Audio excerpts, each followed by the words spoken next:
Haweeney Soomaaliyeed Nuuruddin Faarax ayaa wareysi dheer oo BBC-da siiyay waxa uu uga warramay dadaal uu sheegay inuu isku dayay inuu ku dhexdhexaadiyo dowladda Soomaaliya iyo maxkamadaha shareecada sanadkii 2006. Wareysigaas oo dhinacyo badan taabanaya ayaa Nuuruddin waxa uu ka hadlay waxyaabo badan oo dhiilo ka muuqato. qaybtan ayaa wariyaha BBC-da Maxamed Xaaji Xuseen waxa uu weydiiyey in ay muuqdaan wax yididiilo leh. حوارك وحيد الديلاء وحن كارك الديلاء وحال كنت المامي كلا إني كإيمان يسوع رئيس وزراء نور عبد يوم هاي لبس دحروح وقالوا كميدي هاي أحمد عبد السلام لبضونا دولة انت كصوبيرين وحي وقتها إن وذا هذا الكل أقولي هاي سببته منكي كهري منكم نور عبد هو جيتي oo ekaa inaanu ogolayn inuu la hadlaba ruuxna inuu la hadlo marka waxyaalaha aniga aad himad weyn isoo gelisay waxay ka mid tahay axmed cabdisalaam oo walaalkii la dilay maalin kadib markii walaalkii la dilay weli sii wado dadaal nabad loogu keeni karo Soomaaliya si farqi cusub oo nabaddoonida looga heli karo iyo Nuur Cabde oo u eg sida badan nin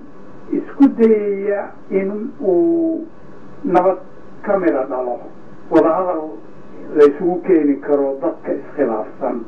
marka aniga waxay ila tahay haddii labada nin oo hadda magacyadooda soo sheegay Nuur Cabde iyo Axmed Cabdisalaam siday u dadaalayaan oo kale haddii dad badan oo kale ay u dadaalaan waxa laga yaabi lahaa in meel aanu gaaro nabadna ay timaado Soomaaliya marka ma isleedahay haddii markii adigu aad ku jirtay arrintan oo kala dabqaadida labada dhinacagaasi ay joogaan waxba ku hagaag lahaa sidaasay ila egtahay sababtoo ah ninkii geedii horta markaan u tegey Cabdullaahi Yuusuf waqti badan baan 3-4 saacadood baan la joogay 4 saacadood markaan la joogay kadib ogolamadii wuxuu ahayd inaanu geedii saragno nabadda markaan ka hadlayay geedii wuxuu siiyey 3 daqiiqo وقتها ويجري نور الدين انت دوني سيدنا يشيك واحد يوشك 3 دقائق ما كان عنده وحي عاجنا انه وقت رئيسين انا اوغو شيغو برينتي يدقاتي عن ودي marka ma madayni baad isleedahay dib u heshiisiinta aad waday mise waqtiguna hayn baad isleedahay ma yahay xafiiskiisu kolana ma ahayn xafiis diyaar u ah nabad ma jira waxaan xafiiskiisa joogay 3 saacadood waxaana markhaatina ii maaragtay in la yiraahdo dad badan oo Soomaaliya ila joogay maalinta ayaa jira maxaa jira tagay waxaan sugayay in Allah hadlo marka waxa weeye kolana ruuxii hadaanu ogolayn nabad inuu ka hadlo marka qoranka naqaan waxa ka adag yaaba ka akhrisanaya marka ninka ma uusan ogolayn ba wax nabad la yiraahdo Sheekh Xasan Daahir say waqti dheer bad la joogtay Sheekh Xasan Daahir wuxuu ahaa nin ogol wada hadal laakiin wada hadalku uu ogol yahay waxay ahayd isaga wuxuu doonayo in ninka loo keenayo ayuu ahaa laakiin aniga shaqadan aad buu ii xurmeeyay oo yani marna waxaan wada joognay u yaraan waxaan wada joognay 2-3 saacadood laakiin xariifna sidaas oo kale laakiin uu la yaabanaa xilliga iyada nin bay dhabo keligii iska jooga oo ciidamada Itoobiya ay halkaas ku weedeynayaan in la yiraahdo waa madaxweyne هاي لكن هذا موقتها سياسة الدون كهدية تاريخ دقيستي دا مبرتي واحد رانيسا خوف وليبا سياسة وحبو كينا عبد الله يوسف وحو هيستي أقوانسي الدون marka waxa weeye ama jeclo ama ha jeclaani maadaama Soomaaliya aanu nahay u baahannahay waxa kan la yiraahdo international community waxa weeye inaad ogolaatid ciyaarta sida loo ciyaarayo waa inaad ogolaatid haddii maxay ahayd marka aniga aanu sheegay waxaan idhi haddaydan ogolaanin xataa haddii aad qabsataan Soomaaliya haddaydan weerartaan oo qabsataan idin ma ictiraafi adduunaanan idin ictiraafsanayna meel laguma gaari karo iyagu say soo arkayeen iyagu waxay soo arkayeen inay dawladda ka sharaf badan yihiin iyagu waxay soo arkayeen inay dhulka haystaan inuu ka tiro badan yahay dawladda laakiin iyaga ma aanay haysanin wax ictiraaf adduunka ictiraaf kama aanay haysan Sheekh Shariif nin dhalinyaro ah baa lagu tilmaamaa maxaa kaaga baxay isaga intii aad la joogtay nin wuxuu ilaaka aniga markaas daacad u ah marka uu anigu ila hadlayay oo maxay ahayd ka كلمات معان dadka badankood isaga waxaanu ku kulannay xafiiskiisa markaanu ku kulannayna waqti badan buu siiyey runtii laakiin markaa iyagu lama ahayn kolana markaa 4 bilood kadib inay ka carari doonaan xamar maxaa jira xisaab xumaan bay ahayd iyagii ma aanay xisaabtamin in sidaas oo kale ay noqon doonto sheekh xasan daahiri iyo cabdullaahi yuusuf hadallay isdhaafsadeen oo yidhahdeen fariinta noo kala gee sida qoraalka aad ku qortay hadalladaas haddaad dib u xusto hadalladii hadda inaanan kalimaadkii ay ku wada hadleen hadda inaanan xasuusan karin baa laga yaabaa in anigoonan artikelkii aanan haynin laakiin labadu waxay ila ekaayeen 2 nin oo soo diriray mar hore oo ciilna isu qaba oo xanaaq dhexdooda yaallo ciilna isu qaba dee labadaba moogtahay isku aariyay ka yimaadeen soomaalidu waxay yidhaahdaan soomaalidu qabiil bay u diriraysaa soomaalidu qabiil uma dirirto waxay u dirirtaa shaksiyaad oo waxaa laga yaabaa sheekh xasan daahir Aways ninay ilmo adeer yihiin inaanay heshiis ahayn soomaalidu waa iska sida yani lama dhihi karo soomaalidu badankood waxay ku leeyihiin hebel waxay u dirirayaan qabiil uma dirirayaane shaksiyaadkoodii baanan iskeenayn nin waliba meel kaluu ka biyadaamiyey niman wada shaqayn kara ma kuula muuqataa haddaad fiiriso ku-xigeen iyo madaxweyne isu noqon karaya